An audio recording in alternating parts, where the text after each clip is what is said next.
Welcome to my fucking wow review.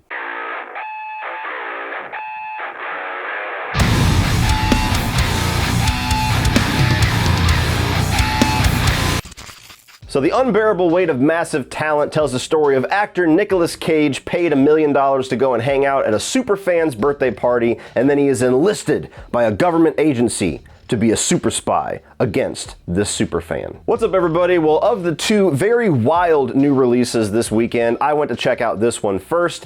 This is a movie that I felt could go two different ways. Either this could be absolutely genius, just tickle every single funny bone of a true Nicolas Cage fan, poke fun at the actor and his larger-than-life legacy in all of the best ways, or this could be an absolute dumpster fire and just be one bad joke after another. Well, I'm very happy to tell you that not only is this absolutely the former, but this is one of the most enjoyable movie experiences that I have had so far this year, and likely will have throughout the rest of this year. Nicolas Cage is honestly just one of the most interesting actors out there. He's done some of the most iconic movies of the 90s, especially like Con Air and Face Off and The Rock, but he's also got much more of a legacy just being himself, almost being a caricature of himself, to where he can go super over the top in the best and the worst ways. He can be overly dramatic, he can be perfectly dramatic. I mean, the guy did Leaving Las Vegas, which got Oscar nominations and Oscar wins,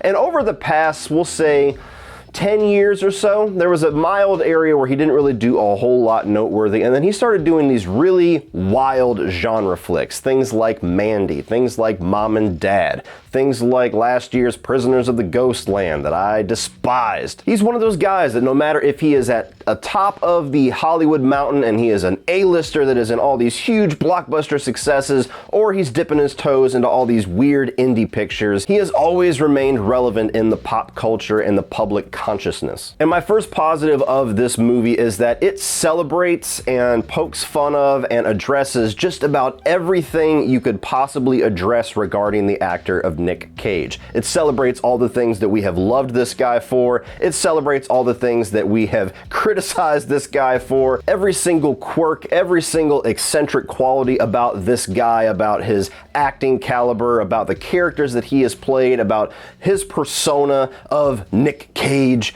All of that makes its way into the movie in one way or another. And if you're somebody who is at least just familiar with Nick Cage, if you're familiar with the different roles and the different highs and lows that he goes to in his acting, or just the public persona of the actor, there is a lot of fun to be had in this movie with a lot of really well-placed humor.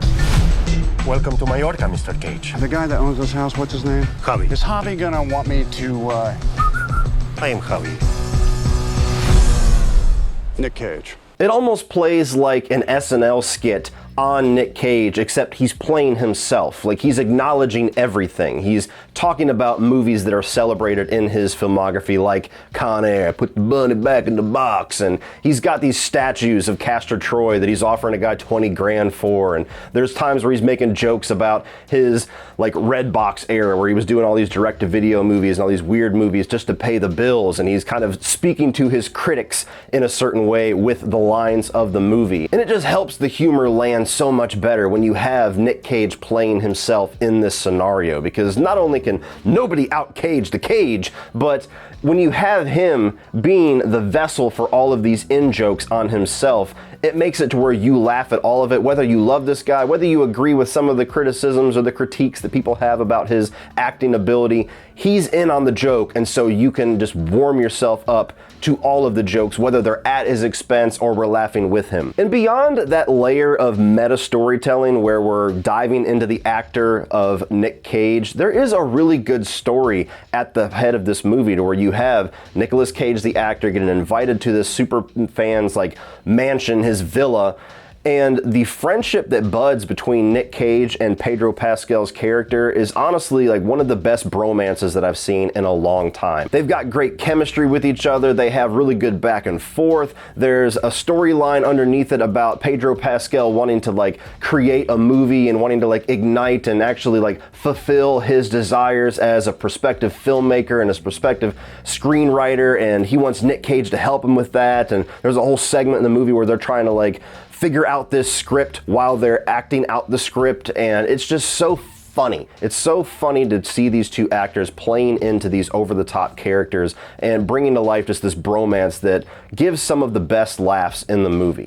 Are those my golden guns? They're my golden guns. I don't want to kill you. You're the last person I want to kill. I love you. I love you. And it's so fresh and creative to see how the movie balances all of the different tones and the different subgenres and the different ideas that it's going for, with both the meta, introspective look at the actor Nick Cage, with the bromance of these two characters, with that classic spy story where you got somebody inserted into this criminal underground and they got to navigate their way to complete the mission. The movie is constantly balancing all three of these, as well as like a bit of a family drama regarding Nick Cage's fictional wife and daughter, and it just all brings itself together by the end of it in a way where all of these different storylines, all these different ideas are not only satisfying, but they all complement each other just to give you a really fun movie experience. And if I haven't hammered it home by now, the final thing that I really just have to end on as far as my positives is that in a time where I would say we almost never get good comedies anymore. We never get movies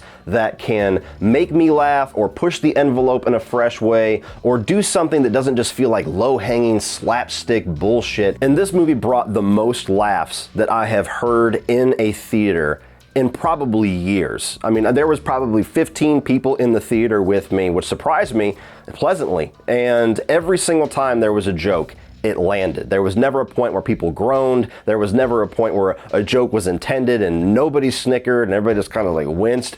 Every single thing that this movie was trying to hit your funny bone with, it did. Have you seen Crudes 2? I'm 44 years old. Why the fuck would I see Crudes 2? I've seen Face Off and Con Air. Now, as far as the negatives, and these are very minuscule in my overall experience, my experience was overwhelmingly positive with this movie. I will say that the spy cartel side of the story is pretty cliched. It's pretty paint by numbers. There wasn't really a whole lot of surprises. There wasn't really anything new, unique regarding that side of things. It played out pretty much exactly how you would have expected it to play out. And I could have used a little bit more of subverting expectations with that side of things. I think they did such a great job being unique and creative with the meta side of things and really refreshing with the bromance between the two lead characters that kind of felt like that was the afterthought of the whole pie. And while this certainly was not a negative for me, it is worth saying that this is a movie that's going to appeal most to Nicolas Cage fans. Even if you're somebody that's just like a casual fan or doesn't really know a whole lot about this guy's career or his legacy or any of the quirks that he is famous for, there's going to be a lot of jokes, a lot of Easter eggs, a lot of the humor in this movie that's probably going to go over your head. So if you're not a big fan of Nicolas Cage, or at least somebody who is very conscious of who the actor and the persona of Nick Cage is, this movie might not hit the same levels of humor and the same levels of entertainment for you. So all in all, guys, I really enjoyed this. This was a really big surprise for me. I didn't have a whole lot of expectations walking in, but I genuinely had a great time and laughed my ass off in the theater with a whole crowd of people, and I cannot remember the last time I've had that experience with a comedy. It really does celebrate Nick Cage as an actor, for better or for worse. And I think that despite the fact I haven't really loved a lot of the weird indie directions that he has taken over the past decade, I'm hoping that this movie really does give him a bit more of a boost in his career where he can do more mainstream things while appealing still to his independent fans. So if you're a fan of Nick Cage, this is a must watch, but even if you're somebody that just wants a good, funny time at the theater, and it has been a while since we've had one of those, definitely check this thing out and then go out and buy it. So what do you guys think of The Unbearable Weight of Massive Talent? Is this a movie that's been on your radar? Am I just now telling you about it for the first time? And how big of a fan of Nick Cage are you? What's your favorite Nick Cage film? Put that down in the comment section below and we will talk about it. Please like and share this video and hit that subscribe button. Tomorrow I'm dropping my review of The Northman, which I saw just about 2 hours ago, so keep an eye out for that review. And then of course in a week or so when we talk about Doctor Strange and the multiverse of holy shit, we're going to talk about all of Sam Raimi's films and a big ranking for that director. So hit the subscribe button so you don't miss any of that madness. Thank you for watching as always, and remember, opinions are like assholes, but that doesn't mean that you have to be.